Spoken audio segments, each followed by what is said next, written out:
সম্মানিত উপস্থিতি, অন্যায় অপরাধ পৃথিবীর শুরু থেকে ছিল, আছে এবং থাকবে। কিন্তু এর চূড়ান্ত ফয়সালা, চূড়ান্ত বিজয়, এখান থেকে উঠে আসার একমাত্র মাধ্যম হচ্ছে আল্লাহ পাকের বিধান। আর আল্লাহ পাকের শাশ্বত বিধান দিয়ে বিশ্ব মানবতার মুক্তির কল্যাণের জন্য আল্লাহ পাক নাজিল করেছেন ঐশী গ্রন্থ কোরআন আল কারীম। এই কোরআন আল কারীম পারে সমস্ত ধরনের সমস্যার সমাধান করতে। পৃথিবীতে বিভিন্ন সময় বিভিন্ন সরকার, বিভিন্ন প্রশাসন, বিভিন্ন রাষ্ট্রনায়ক চেঞ্জ হয়েছে, কিন্তু পৃথিবী থেকে অন্যায় জুলুম পরিবর্তন হয় নাই, সেটা তার গদিতেই রয়ে গেছে। এর একমাত্র কারণ হলো আমাদের সামনে, আমাদের সংবিধানে আল্লাহর কোরআন সংযুক্ত নেই। আল্লাহর কোরআন সংযুক্ত যেখানেই হয়েছে, আল্লাহ পাক সেই জায়গা, সেই স্থান, সেই বস্তুর দাম যুগে যুগে বৃদ্ধি করেছেন। ঠিক এই মুহূর্তে 2026 সালেও যদি আল্লাহর কোনো গোলাম আল্লাহর কোরআনকে বুকে ধারণ করতে পারে, তাদের কনস্টিটিউশনে যদি আল্লাহর কোরআনকে যোগ করতে পারে, তাদের সমাজকে পরিচ্ছন্ন করতে, পরিশুদ্ধ করতে কেউ যদি কোরআনকে হাতিয়ার হিসাবে বেছে নেয়, এই সমাজ, এই রাষ্ট্র পরিবর্তন হতে বাধ্য। যেমনিভাবে আল্লাহ রসুল সাল্লাল্লাহু আলাইহি সাল্লাম কোরআনে কারীমের মহা দৌলত দিয়ে আইয়ামে জাহিলিয়াতের যুগটাকেও শ্রেষ্ঠ যুগে রূপান্তরিত করেছিলেন। আজও যদি ওমরের মতো হয়ে কেউ যদি আবার আল্লাহর কোরআনকে বুকে ধারণ করে, আবার অগ্নিবর্ষা হয়ে যদি জমিনে ছড়িয়ে পড়ে, এই সমাজ থেকে আবারও অন্যায় অপরাধ জুলুম দূর হতে সময় লাগবে না ইনশাআল্লাহ। এটা আমাদের ঈমান, এটা আমাদের বিশ্বাস। আল্লাহ পাক কবুল করুন, বলছে আমিন। মুহতারাম সম্মানিত উপস্থিতি, আল্লাহ রাব্বুল আলামিনের হাবিব যখন পৃথিবীতে আসলেন, সেই সময়টা ছিল অত্যন্ত জটিল আর কঠিন মুহূর্ত। আল্লাহ রাব্বুল আলামিনের হাবিব শিশুকাল থেকে সমাজের চিত্রগুলো দেখতেছিলেন। অন্যান্য ছেলেরা রাস্তার পাশে খেলতো, মাঠে খেলাধুলা করত। বিশ্বনবী মুহাম্মদুর রাসূলুল্লাহ সাল্লাল্লাহু আলাইহি ওয়াসাল্লাম তিনি খেলার মাঠে গিয়েছেন, খেলেন নাই। ছোট্ট একটা উঁচু পাহাড়ের উপরে বসে বসে তাদের খেলাগুলো দেখতেন, আর মনে মনে চিন্তা করতেন, কি হলো সমাজের? আজকে চতুর্দিকে শুধু অন্যায় আর জুলুম, খুন, ধর্ষণ, রাহাজানি সয়লাভ করেছে। এটা বন্ধ করার জন্য আমাদের প্রচেষ্টা চালিয়ে যেতে হবে। আল্লাহর নবী মুহাম্মদুর রাসূলুল্লাহ সাল্লাল্লাহু আলাইহি ওয়াসাল্লাম শিশুকাল থেকে কিশোরে রূপান্তরিত হলেন। কিশোর যুবকদেরকে ডাকলেন, ইয়া আইয়ুহাস শাবাব, কে কোথায় আছো আমার যুবক বন্ধুরা, এদিকে আসো। নবী করিম সাল্লাল্লাহু আলাইহি ওয়াসাল্লামের ডাকে সাড়া দিল ইহুদি, খ্রিস্টান, নাসারাদের সন্তানরা। তারা যখন নবীজির সামনে সমবেত হলো, তখন তিনি বলতে লাগলেন, সমাজ থেকে অন্যায় অপরাধগুলো দূরীভূত করতে হবে, সমাজটাকে পরিচ্ছন্ন করতে হবে। কাফের মুশরিকের সন্তানরা বলো আল আমিন, বলতে হবে, বলো কি করলে সমাজ থেকে অন্যায়গুলো দূর হয়ে যাবে। আল্লাহর নবী কিশোর অবস্থায় ওই মক্কার অলিগলির কাফের মুশরিকের সন্তানদেরকে নিয়ে একত্রিত করে সংগঠন তৈরি করলেন, যেই সংগঠনের নাম দিয়েছিলেন হিলফুল ফুজল। আর এই হিলফুল ফুজলের বাংলা তর্জমা, বাংলা অর্থ হলো মানবিক সংগঠন। বিধবাদের আশ্রয়স্থল, এতিমদের আশ্রয়স্থল, মাজলুম মানবতার সেবার জন্য সংগঠন গড়ে তুললেন। মক্কার অলিতে গলিতে সংগঠনের সুশাসন ছড়িয়ে পড়ল, মানুষগুলো খুশি হতে লাগলো। একদিন, 2 দিন নয়, দীর্ঘদিন যাবৎ সংগঠনের কাজকর্ম যখন চলতেছিল, মক্কার অলিতে গলিতে একটা পাপের দরজাও বন্ধ হয় নাই। মানুষগুলো তাদের পাপগুলো আগের মতোই চালিয়ে যেতে লাগলো। আল্লাহর নবী আস্তে আস্তে করে বড় হতে লাগলেন। চিন্তা করলেন, শিশুকাল থেকে কিশোরকাল, একা থেকে সমবেতভাবে ভিন্ন ভিন্ন বিভিন্ন পন্থায় আমরা চেষ্টা করলাম, সমাজ থেকে অন্যায় অপরাধগুলো দূর হতে পারলো না। কি করা যায়? আল্লাহর নবী সাল্লাল্লাহু আলাইহি ওয়াসাল্লাম হেরা গুহার প্রান্তরে চলে গেলেন। বিশাল উঁচু একটি পাহাড়, ওই পাহাড়ের তলদেশে ছোট্ট একটি গর্ত, সেখানে জনমানবহীন নির্জন জায়গা, যেখানে একজন বুদ্ধিমত্তা সম্পন্ন মানুষ একাকী থাকার জন্য ভয় পাবে। আল্লাহর নবী সেখানে চলে গেলেন, একা একা ধ্যানে মগ্ন। কি করে অপরাধগুলো দমন করা যায়, অন্যায় অবিচারগুলো ধূলিসাৎ করা যায়। আল্লাহর নবী একদিন দুই দিন এরকম করে বহুদিন সেই গুহার মধ্যে রাত্রি যাপন করতে লাগলেন।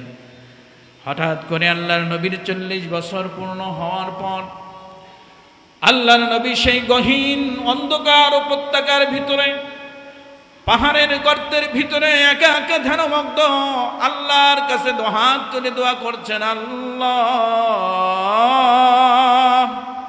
কি করে সমাজ থেকে অন্যায় অপরাধগুলো দূর করা যায়। আল্লাহর নবী সাল্লাল্লাহু আলাইহি সাল্লাম ধ্যানে মগ্ন ছিলেন। হঠাৎ করে পিছন থেকে কে যেন ডাক দিল, ইয়া আইয়ুহাল মুহাম্মদ। আল্লাহর নবী একটু মনে মনে ভয় পেয়ে গেলেন। পিছন দিকে তাকিয়ে দেখে বিশাল বড় মানব আকৃতির কে যেন দাঁড়িয়ে আছে। আল্লাহর নবী মাথাটা উঁচু করে জিজ্ঞাসা করলেন, কে হে তুমি? জবাব আসলো, আল্লাহর নবী, আপনি ভয় পাবেন না, আমি হচ্ছি আল্লাহ তাআলার প্রেরিত ফেরেশতা হযরত জিবরাইল। সুবহানাল্লাহ।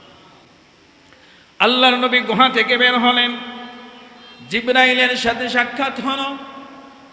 জিবরাইল আমিন সূরা আলাকের প্রথম 5টি আয়াত নিয়ে আসলেন, নবীকে পড়তে বললেন, ইকরা বিসমি রাব্বিকাল্লাযী খালাক। আল্লাহর নবী বলেন, আমি পড়তে পারি না, এখানে অনেক কথা রয়েছে, আমি ওদিকে যাচ্ছি না। আল্লাহর নবীকে পড়তে বলা হলো, বললেন ইকরা। নবীজি বলেন, কি পড়ব? পড়তে বললেই নবীজি পড়া শুরু করেন নাই। জানতে চেয়েছেন কি পড়া, যেই পড়া পড়লে মানবতার মুক্তি হবে, আমাদের কল্যাণ হবে। জিবরাইল বলেন, বিসমি রাব্বিকাল্লাযী খালাক। আপনি সেই রবের নামের পড়া পড়ুন, যেই রব আপনাকে সৃষ্টি করেছেন। আমার প্রিয় উপস্থিতি ভাই বন্ধুরা, কথাগুলো যারাই শুনছি, আজকে রবের নামের পড়াটা সমাজ থেকে দিন দিন করে বহু দূরে চলে যাচ্ছে। আজকে রবের নামের পড়াটা পড়তে বললেই মানুষের ভিতরে একটা হেয় প্রতিপন্ন মনোভাব চলে আসে।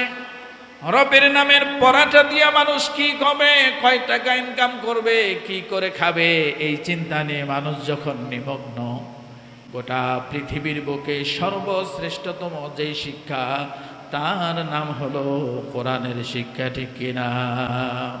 এই জন্য বাংলাদেশের প্রত্যেকটা অঞ্চলে এই কোরআনের বাতি ঘর আল্লাহ পাক জ্বালিয়ে দিয়েছেন।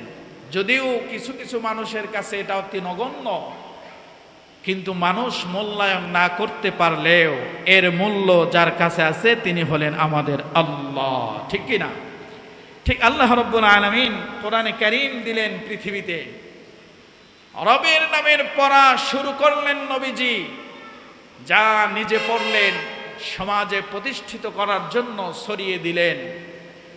যেই যুগের মানুষগুলোর ভিতরে ছিল পশুত্ববোধ, আল্লাহর কোরআনের এই মহা ঔষধ যখন সেই আইয়ামে জাহিলিয়াতের যুগের সেই মানুষগুলো হৃদয় স্থান দিল রবের পড়াগুলো, রবের কোরআনটাকে, সেই জাহিলিয়াতের যুগটা স্বর্ণ যুগ হিসেবে বিশ্বের বুকে পরিচিত লাভ করেছে। ঠিক এই মুহূর্তে গোটা বিশ্বে বাংলাদেশ সহ এই কোরআনকে যদি আমরা বুকে ধারণ করতে পারি, সমাজে প্রতিষ্ঠা করতে পারি, পরিবারে জাগ্রত করতে পারি, মসজিদের মেম্বারে জাগ্রত করতে পারি, রাষ্ট্রে যদি এটাকে কায়েম করতে পারি, সমাজ থেকে সেই যুগে যেভাবে অন্যায় অপরাধগুলো দমন হয়েছে, ঠিক তেমনি ভাবে আজও এই কোরআন দিয়ে এই সমাজকে পরিবর্তন করতে হলে কোরআনের কোনো বিকল্প নাই, ঠিক কিনা বলে? এই জন্য আমার প্রিয় ভাইয়েরা, আল্লাহর কোরআনের সংস্পর্শে যিনি লেগে যায়, আল্লাহ পাক তার দামটাকে বৃদ্ধি করে দেন, আল্লাহ পাক তার মর্যাদাটাকেও বৃদ্ধি করে দেন। এমন একটা ঘটনা আমরা সকলেই জানি যে কোরআনটা এমন একটি দামি কিতাব, যার সঙ্গে লেগেছে আল্লাহ পাক তার সম্মান বৃদ্ধি করে দিয়েছেন। হযরত ওমর রাদিয়াল্লাহু তাআলা আনহু মক্কার বুকের অন্যতম একজন কাফেরের নাম ছিল, যিনি কোরআনের নাম শুনতেই পারতেন না, যিনি মুহাম্মদুর রাসূলুল্লাহ সাল্লাল্লাহু আলাইহি ওয়াসাল্লামের কল্লা কাটার জন্য প্রস্তুতি নিয়েছিলেন। সেই কাফের যখন আল্লাহর কোরআনের সংস্পর্শ গ্রহণ করলেন, আল্লাহ পাক দিলটাকে পরিবর্তন করে দিলেন। কল্লা আনার জন্য গিয়া নিজের কল্লাটাকে মুহাম্মদুর রাসূলুল্লাহ সাল্লাল্লাহু আলাইহি ওয়াসাল্লামের করকমলে উপস্থিত করে দিলেন। ওমর ইবনুল খাত্তাব রাদিয়াল্লাহু তাআলা আনহু যখন বিশ্বনবীর দরবারে গেলেন, হযরত আলী রাদিয়াল্লাহু তাআলা আনহু তলোয়ারটা বের করে অনুমতি চাইলেন, ওগো নবীজি, ওমর এসেছে, আপনার ক্ষতি করে ফেলতে পারে, আপনি অনুমতি দিলে ওমরের কল্লাটা নামিয়ে দিতে পারি।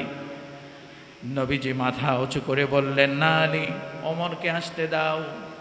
ওমর নবীজির সামনে গিয়া তরবারি জমা দিয়া বলল, নবী গো, আপনার কল্লা আনতে, আপনার কল্লা কাটার জন্য এসেছি। রাস্তার মধ্যে ভগ্নিপতির মাধ্যমে আপনার কোরআনের দাওয়াত পেয়েছি, ইসলামের দাওয়াত পেয়েছি। ওগো নবীজি, আমি আপনার দরবারে এসেছি, মেহেরবানি করে আমাকে পরিয়ে দেন লা ইলাহা ইল্লাল্লাহু মুহাম্মাদুর রাসূলুল্লাহ সাল্লাল্লাহু আলাইহি ওয়াসাল্লাম। নবীজি বললেন, আমি রাতে দুজন ওমরের জন্য দোয়া করেছি যে একজন ওমরকে ইসলামের জন্য হে আল্লাহ আপনি কবুল করে নেন। আল্লাহ পাক ওমরকে কবুল করেছেন। হযরত ওমর রাদিয়াল্লাহু তাআলা আনহু যখন ইসলাম কবুল করলেন, বিশ্ব নবীকে ডেকে বললেন, ওগো নবীজি, আমি যেই কালিমা গ্রহণ করলাম, যে ইসলামের ছায়াতলে আশ্রয় নিলাম, এটা সত্য নাকি মিথ্যা? নবীজি বলেন, এটা চিরন্তন সত্য। ওমর ইবনুল খাত্তাব রাদিয়াল্লাহু তাআলা আনহু বলেন, সত্য ধর্ম প্রচারের জন্য গোপনে কেন, আড়ালে আবডালে কেন? আপনার সাহাবাদেরকে বলুন, আমি ওমর আজকে ময়দানে নেমে গেলাম।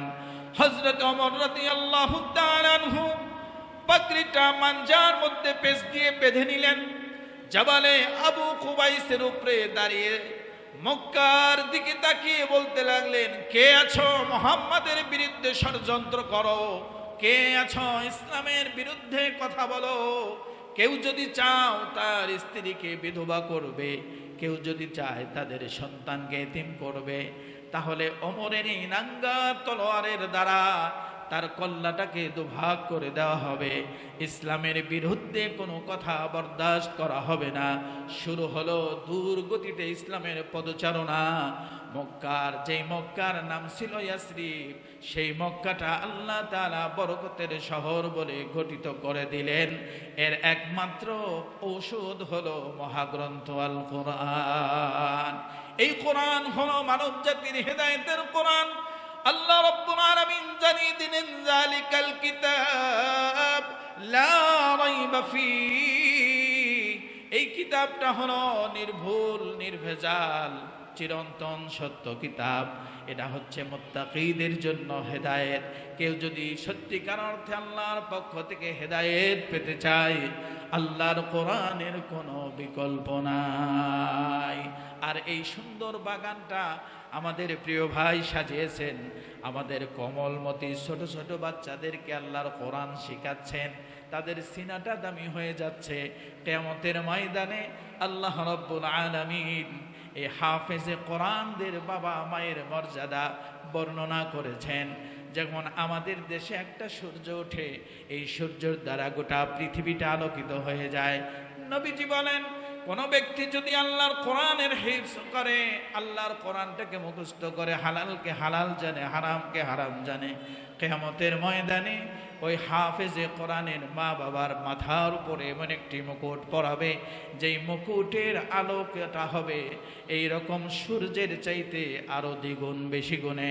কিয়ামতের ময়দানে অগণিত মানুষের সামনে একজন রিকশা চালক, একজন গরিব মুসলমানের মাথায় যখন মুকুটটা দেখতে পাবে, বহু মানুষ আঙ্গুল উঁচু করে দেখতে থাকবে, ওই লোকটা তো ছিল গরিব, ওই লোকটা তো ছিল সাধারণ সমাজের মানুষ।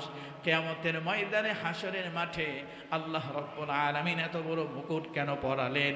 তখন তারা জানতে পারবে দুনিয়াতে যদিও তারা অবহেলিত ছিল, শুধুমাত্র কেবলমাত্র সন্তানকে আল্লাহর কোরআনের ইলম শিক্ষা দেওয়ার কারণে তাদের মা বাবার মর্যাদা কিয়ামতের ময়দানে আল্লাহ এতটা বাড়িয়ে দিয়েছেন। ঠিক এই জন্য আল্লাহর কোরআনটা যেমনি ভাবে আমাদের সন্তানগুলোর দরকার, আমরা যারা আর মাদ্রাসায় পড়ার বয়স নাই, আমাদের মনে অন্তরে 100% জাগ্রত করতে হবে। আল্লাহর কোরআন আছে যেখানে শান্তি আছে সেখানে, আল্লাহর কোরআন নাই যেখানে শান্তি নাই সেখানে। গোটা বাংলাদেশটাকে কোরআনের আদলে সাজানোর জন্য আমাদের সকলের প্রচেষ্টা থাকা দরকার। আল্লাহ রাব্বুল আলামিন মৃত্যু পর্যন্ত যেন কোরআনের সংস্পর্শে লেগে থেকে আমাদের দুনিয়া এবং আখিরাতের কল্যাণ অর্জন করার তৌফিক দান করে সকলে বলি আমিন। আসসালামু আলাইকুম ওয়া রাহমাতুল্লাহি ওয়া বারাকাতুহু।